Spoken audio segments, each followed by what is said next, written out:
Okay, so that's the meditation that we just did. You can flip through that. The next slide, and we did that. So the challenge is that employees want to be more engaged, be more collaborative, be more creative, be more innovative, be better at executing and implementing new ideas. They want to take more risk. They want more than just to sit at their desks and do a task. They have more. They have lots more education and experience, and they want to take on more. So this is a challenge for us as knowledge managers and working in an information age, a knowledge age, and a digital age, is how do we tap into that? So next slide. I got curious about this. I got especially curious about it.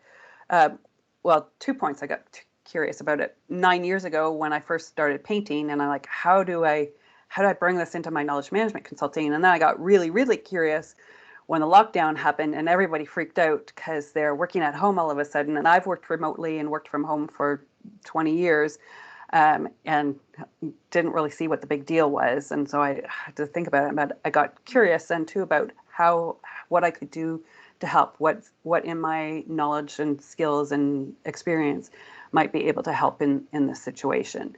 Because in a lot of ways it really wasn't particularly novel for me. I quite like that the technology has evolved to meet some of these needs that didn't exist in big enough quantities before. Now we've got these great applications like Remo that we've spent the morning in that didn't exist, or at least certainly I've never heard of 6 months ago, 8 months ago. So the next slide, after being curious. So some of the pieces I put together were around my background, certainly, the people, process, and technology piece of knowledge management, artistic practice, artistic attitudes, innovation and creativity, which I've spent a lot of time working in since I moved to Berlin, and art, and all kinds of other things that were rolling around in my head, and experiences that I'd had, and people that I have talked to, and all of these pieces that I've been trying to sort out. And the pandemic really gave me then the lockdowns really gave me sort of an additional inspiration to how to put these together. So the next slide. And my favorite thing to do is challenging assumptions. So what if that's not true? Is the image in the middle of the screen, is that purple? Is it green? Well, what assumptions are we making? You can write the answer in the question, but that image in the middle, what do you think? Is it purple? Is it green? Is it some other color? What assumptions have you made in answering that question? Am I talking about the text? Am I talking about the rectangle? Am I talking about the background on the slide, perhaps, which is not purple or green, or the text on the title? What assumptions are you making when I'm asking that question? What if that's not true? And people make all these assumptions without really thinking about them. I think we make all these assumptions about work and about knowledge work that we don't question, that we just have inherited over the last 120 years and just assume, well, that's the way it's always been. When I worked at HP, if I challenged assumptions there, I would get the answer, well, we've always done it that way. Well, but why? Yeah. Why? And maybe those assumptions aren't valid anymore. Technology has moved in the 20 years almost since I left HP, 17 years since I left HP, technology has come along leaps and bounds. I couldn't do video calls when I was at HP. I joked that they had to remove my headset because I spent all day on teleconferences, but we couldn't do video calls because the technology wasn't there. So what assumptions are we just assuming and not paying any attention to and not questioning for the changes in the environment and our situations? The next slide. You just have to wait a bit and then I will do it. Okay.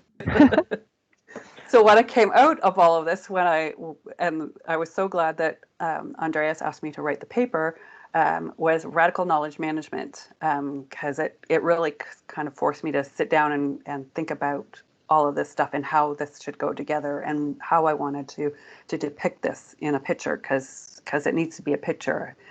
So this is, I'm not convinced that this is done, but this is what I've got at this point, and it's the idea of taking, you know, the people, process, and technology of knowledge management and applying learnings from artists, that artistic attitude and artistic practice. And I'm going to talk about that a bit more in a minute, but take that and that gives us Radical KM. It also gives us a lot of what's involved in digital transformation and culture change and agile behaviors, all these things that come out of our organizational activities now, or all of the things that our organizations are trying to implement and do at this point.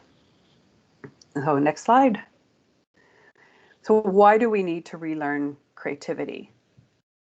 We've been doing things this way since the Industrial Revolution, since Ford developed the production line, the factory, and all of that breakdown of, you know, tasks, and we've turned knowledge work that might have worked in the industrial age. It doesn't work so well in the knowledge age.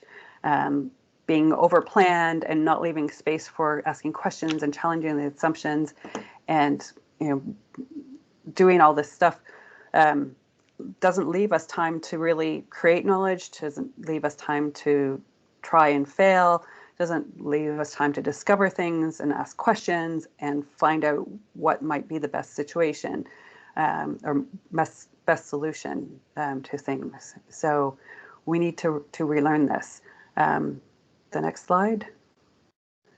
The next reason why we need to relearn it, or an additional reason why we need to relearn it, we did actually know these about creativity when we were children, when we were 5 years old. I used to love working and playing with my niece and nephew when they were, you know, 2, 3, 4, 5 years old, because they came up with the craziest things, but they were so creative and innovative, and they would look at things totally differently than I would. They're now 16 and 18 years old, and they're a lot less creative than they were, you know, as children. And that's true of all of us. It gets educated out of us.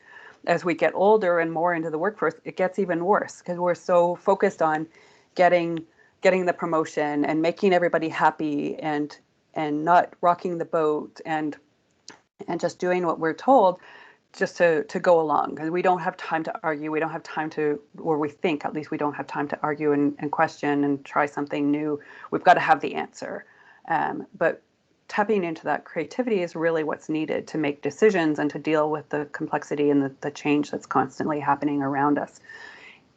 More so as every day and every month passes, it seems. So tapping back into that and reactivating that as a part of our normal routine, as a part of our normal day, is critical, I think. So the next slide.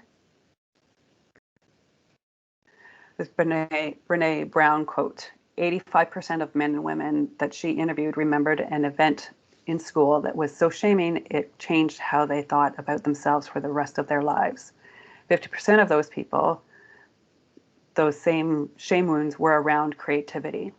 So there's lots of shame and hesitancy around creativity. And I know that from the workshops that I do and when I talk to people. And probably those of you listening to me right now think, you know, oh, she's crazy. We're not going to creativity. Why would we do? But it's so revolutionary for people when I get them to do some of the stuff in the workshops. And I realize the floor is not going to open up and swallow them whole because they got brown in the yellow paint, and you know, and that it's okay, and that whatever marks they make on the canvas, whatever marks they make on the page, whatever they say in the improv activities, it's all okay, and it builds confidence and builds self-esteem, and it gets past some of this shame that they felt from, you know, earlier in their lives. Certainly, I did. You know, had a teacher in grade 8 tell me, you know, criticize my drawing, my art drawing, and that was it. You know, I was done with art from that point until, you know, 2011 when I was in a leadership workshop and started painting. So, but tapping into that, and it's made such a difference. And this is a very personal story for me because I've had this experience and know how that's changed my perspective on things and how I interact with my clients and the work that I do. I would not be here today if I hadn't started painting in 2011, and a whole bunch of other things that led me to that point too. The next slide. And Matisse says, creative people are curious, flexible, and independent with a tremendous spirit and love of play. I think that's what we need in this day and age. Things are a bit too serious, I think. And so it's good to not take things quite so seriously sometimes, and to have a bit of fun and to ask some questions and just find out. Next slide. So it allows us to experiment and come out of our boxes. It gives us a voice. It helps us release and redirect our energy. It helps release stress. It improves focus, improves our resiliency. And yeah, given the situation with COVID, I think we could all use, a boost to our resiliency. And it improves our problem solving. It helps us look at things differently. I know, yeah, there's all of these benefits. And next. Tapping into our creativity, we bring our authentic self to work. We don't leave part of ourselves at home. Our whole selves are here, which again, we hear about people talking with the new work and bringing our whole selves to work. Bringing creativity into our organizations allows us to do that. And we find opportunities to build the skills for leadership, not just within ourselves, but in others. And that taps into what David Gertin was saying in his session yesterday. We're all leaders. And so tapping into our creativity gives us the confidence, and it also gives us the ability to tap into that innate, that leadership that we all have, that gets buried all too often. So next slide.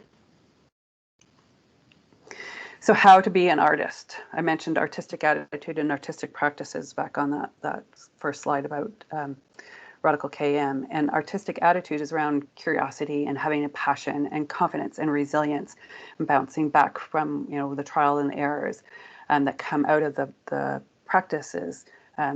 Artistic practice is about perception, so standing back and looking. I use the example of when I paint. But it applies in a business situation too. Just stand back and look at the information. So I stand back and look at the blank canvas, or I stand back and look at the canvas the way it is now, and reflect on what's the next step. What's the next step with my spreadsheet, but what's the next step with my painting? And play and try and error. So trial and error, try different things with the paint. I can try different things with my spreadsheets and perform and see what happens when I do this, and learn from that, and then go back, loop back around, and do the perception, reflection, play, performance cycle again. So we just keep cycling until we have something that we're happy with. Next slide. So some ways that we can become more creative. This is a picture of my niece and nephew when they were little. I like that because it just is. There was so much unbridled joy in that playfulness. I know. So playing is a big way. Arts and crafts. I know in my paint workshops we paint. I'm not trying to create, another Matisse or Da Vinci or anything. We're just trying to put paint on canvas and have an experience and see what happens. But there's a lot of creativity that comes out of that, both with the paint, but also transfers over to the rest of our lives. Doing things like improvisational games, which I also do, uses icebreakers and exercising, getting enough sleep, eating and drinking consciously.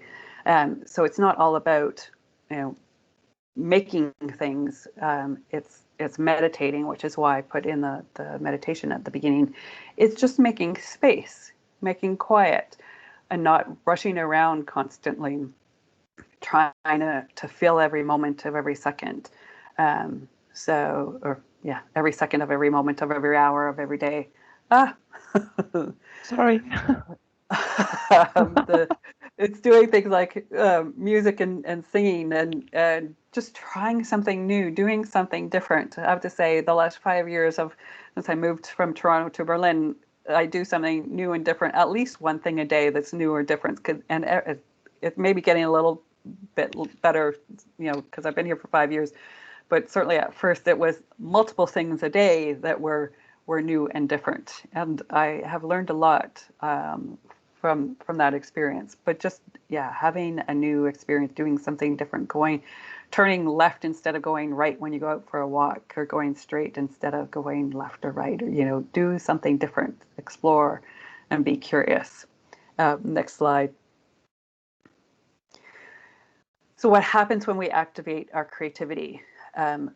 Leadership happens. And I mentioned that a minute ago, and I'm conscious too that I've got 15 minutes left. And so I'm going to skip through a bit through this leadership stuff because I want to give you time to talk. And so creative leadership really has a benefit in the organization. There's a study from the references on the bottom of the slide. It provides higher revenue growth. It provides increased employee engagement, so lower turnover. It means taking a more calculated risks and innovating in how to lead and communicate. Creative leaders are ready to question the status quo and be committed to ongoing experimentation with disruptive business solutions. So trying something that's not been done before, rather than going, oh, we've done it this way before, we're just going to keep doing it and doing the safe thing. The safe thing is not what's going to get us out of this mess. Okay, so that's what I'm going to say. Just flip down another one. Next one. Okay, so back to knowledge management for a second. Knowledge management has typically been, that people, process, and technology, and very analytical and process-oriented and rational and and all of those kind of, I'm going to say, left brain things, even though I know that's not really how the brain works. We know that now, but it's a good metaphor for this purpose. So next slide.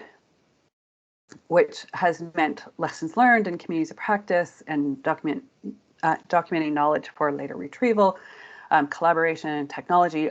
None of those things are going to go away. We still need those, but if we're going to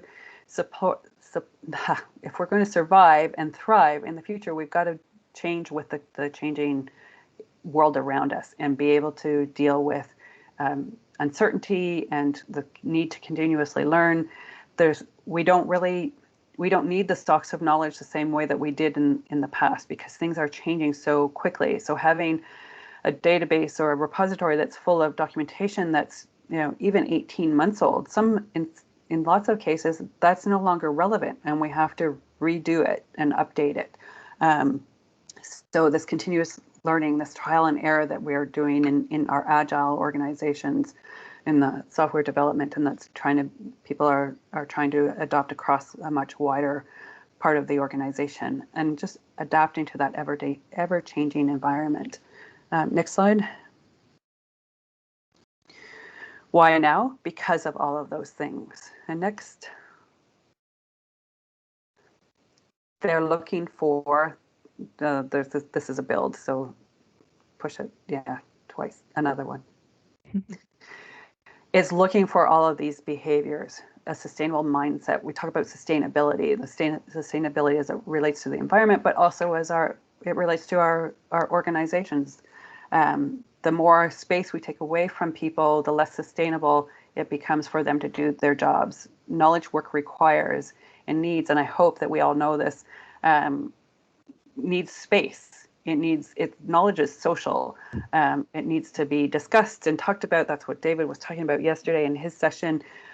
It's about all of these things and requires all of these things. And where do we learn that from, or where can we tap into that and develop these skills from? From our creativity. Next slide, please. It comes out of tapping into our creativity. Next.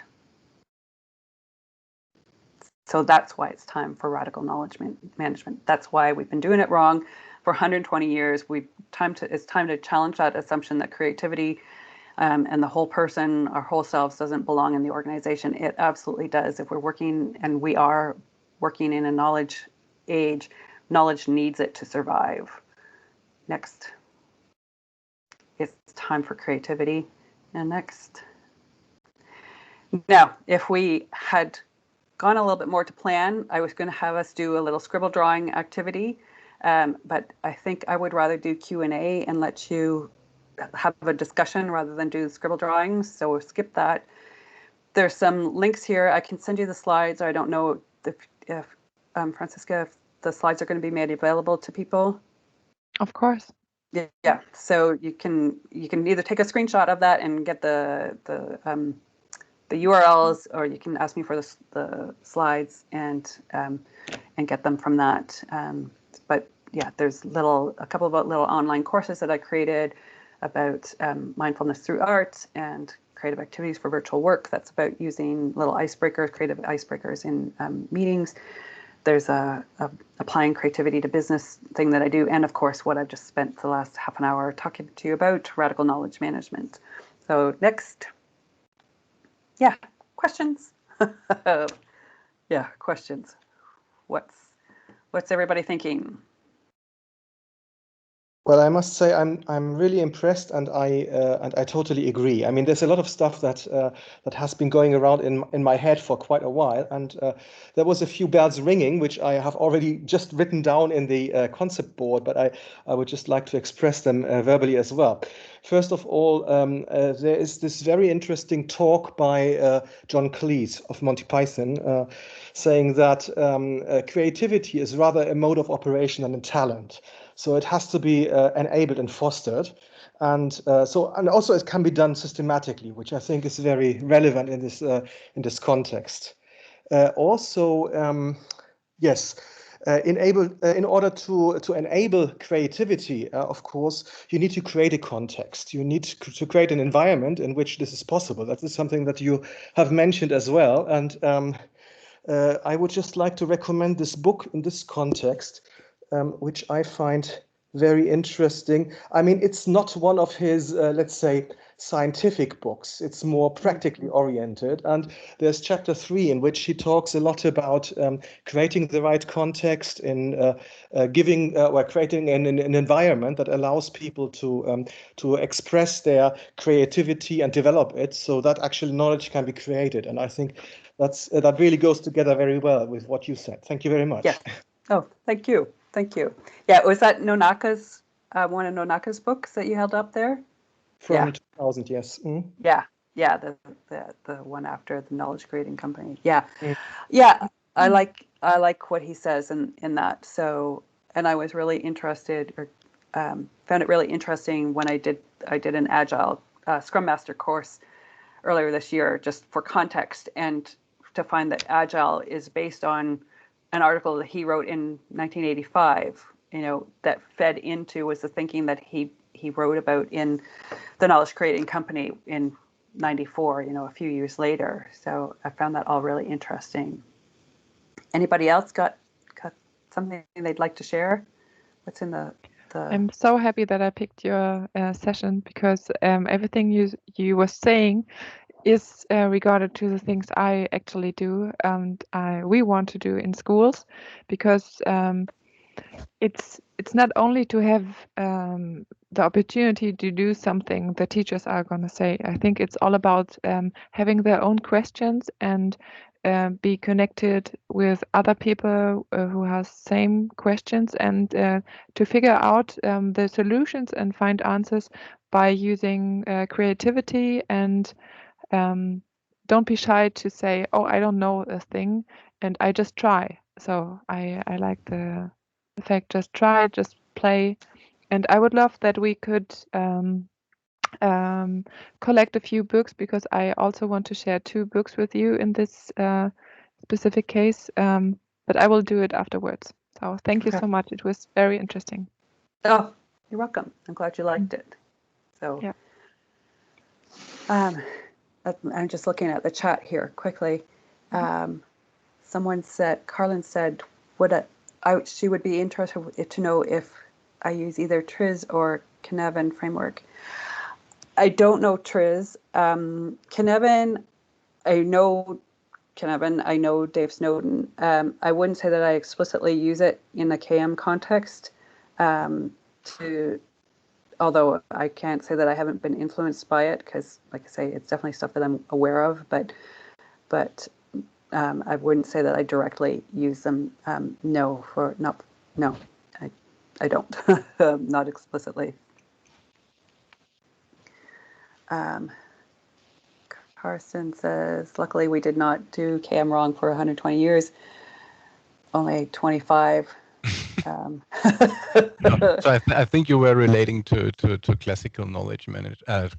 I'm saying it also wrong. To classical management, right? Tayloristic, and it was really great, and it really was a great success story in terms of having industrial production. But now we are probably in an age where we need different modes of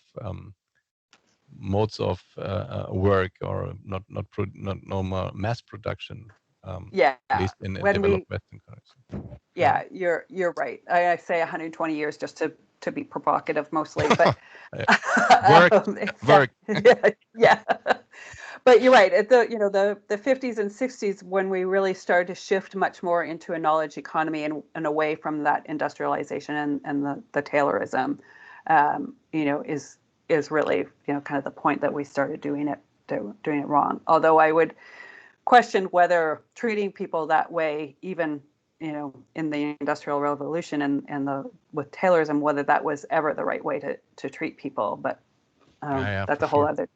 I think one idea of mass product business is also that you have few people that are creative and they create the structures, and then you have the production is more or less automated, or you don't have to have creativity, and the more creative skills are more important if more people in a society they have to create basically stuff.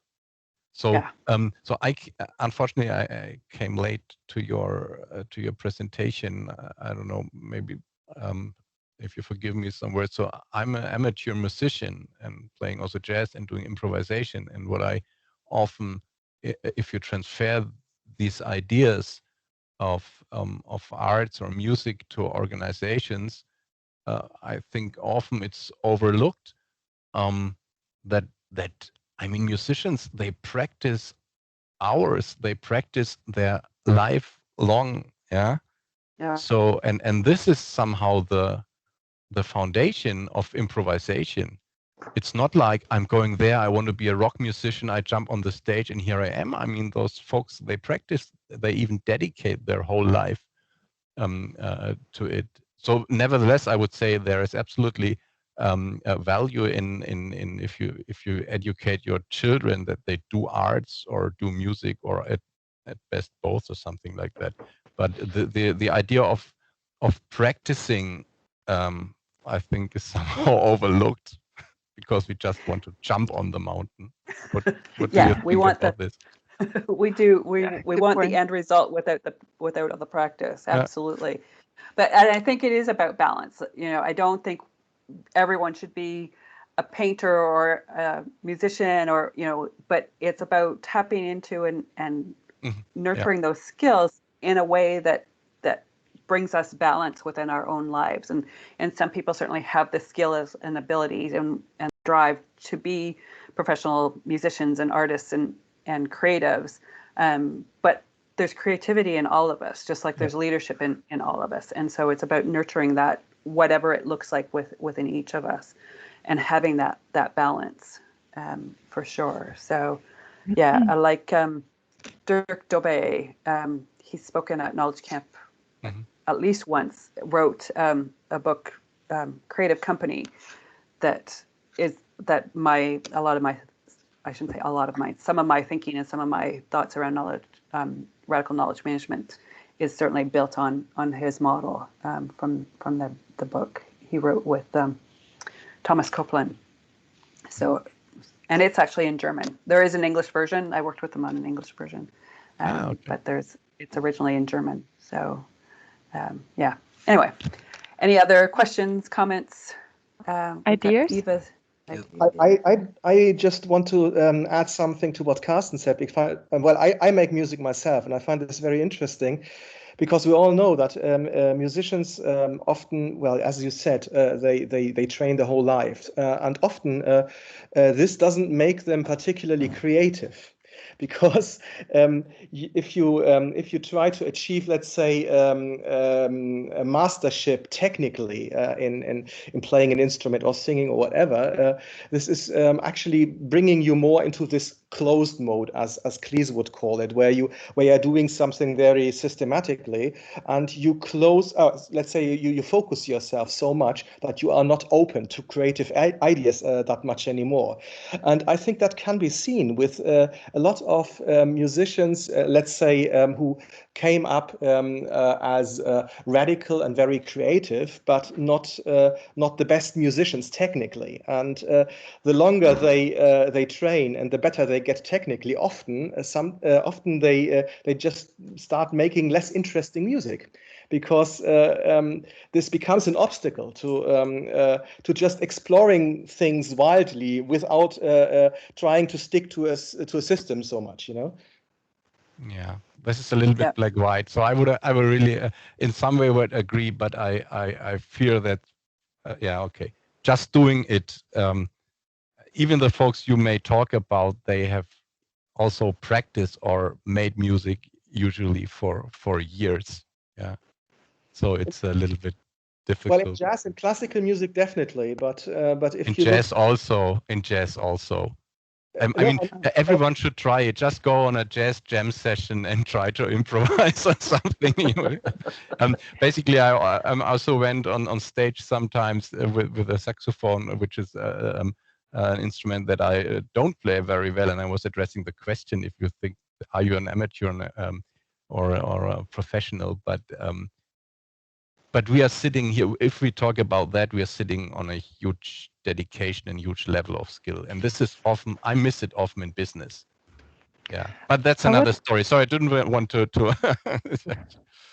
I would love to share an idea with you, which comes up this morning. I made a post through Twitter, and I'm really in love with music since a while. I'm singing, and but this morning it's the first time I made a post like this through Twitter, because actually I feel like I use Twitter more like a working and learning environment, and not expressing my ideas of creativity. But this morning this girl blew me away because of her creativity, and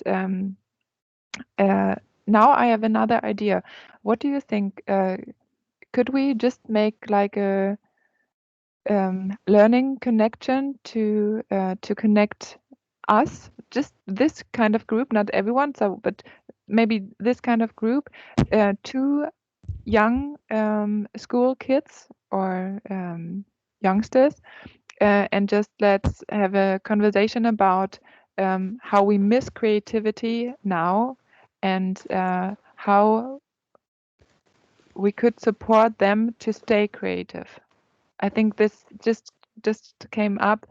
I think we need to talk. We need to make rooms for conversations like this, because I think music, for me, it's just my point of view, but I think music can connect generations, and I really love to make this idea coming up very soon. Today I was talking to Stephanie, which is my we can talk about it later, but I gave her the idea of making inspirational song. The idea is just to create one song. I will hand over the idea to you later, but because it was just an interesting day and an interesting morning, I think, yes, maybe here's a place to spread the idea. Yeah. I just want to come back to Carlin. You have your hand up? Yeah, sorry, I did have my hand up. Yeah. What I wanted to point out was just to explain a bit about why I mentioned Triz, because one of the things about Triz is that it's interdisciplinary. So you take solutions from another field of knowledge and apply them to your field of knowledge. So you can take, for example, a solution from chemistry and apply it to materials science. and it's not used purely in scientific fields at all. It's now being used quite widely in business as well. And I think what you were talking about here, when you're looking at the creative, what we would think of as creative industries like music, art, is taking those creative solutions or that creative thinking and applying them to your particular field. And I think in knowledge management, we sometimes think quite narrowly, because we think we do this thing called KM, but knowledge itself is everything. If you work in knowledge management, you work in all different disciplines, don't you? Yeah. Oh, absolutely. Yeah. Oh, absolutely. It's cross-functional. It's cross-functional. Absolutely.